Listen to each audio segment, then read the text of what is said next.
যার মধ্যে থাকবে চিকিৎসালয়, ত্রিপিটক গবেষণা ও অনুবাদ কেন্দ্র, বিনয়সম্মত আচরণ প্রতিষ্ঠান, অসহায় বৃদ্ধ রুগ্ন ভিক্ষু শ্রমণদের চিকিৎসা সাহায্য দেওয়া, যার ফলশ্রুতিতে আমরা 2016 সালের মধ্যে উপসংঘনায়ক শ্রদ্ধানন্দ মহাথেরো, সহ উপসংঘনায়ক আনন্দ মিত্র মহাথেরো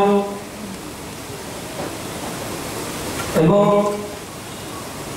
বৌদ্ধপাড়া বোয়ালখালী নিবাসী ধর্মানন্দ শ্রমণ, আবুলখিল নিবাসী জিনাত বিজ্ঞানী বলুন, তাদেরকে আমরা যতটুকু পেরেছি সাহায্য সহযোগিতা করেছি।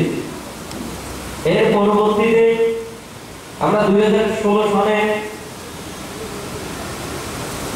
যে সদস্য বৃন্দ আছেন তাদেরকে দিয়ে প্রতিটি বিহারে আমরা ধর্মীয় ধর্মদেশনার আয়োজন করেছি।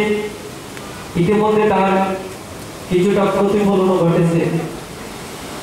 এরপর আমাদের মধ্যে একটা বিষয় ছিল, আমরা নিয়মিত একটি পত্রিকা, প্রপত্র অথবা ম্যাগাজিন ছাপব, যেটার মধ্য দিয়ে আমাদের ভিক্ষু সংখ্যা লেখনীতে দক্ষ হবে, ধর্ম প্রচারে অগ্রসর হবে, দৈনন্দিন জীবন যাপনে তাদের ভূমিকা থাকবে।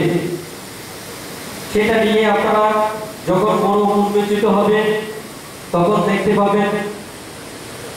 আজকে বুদ্ধ পূর্ণিমা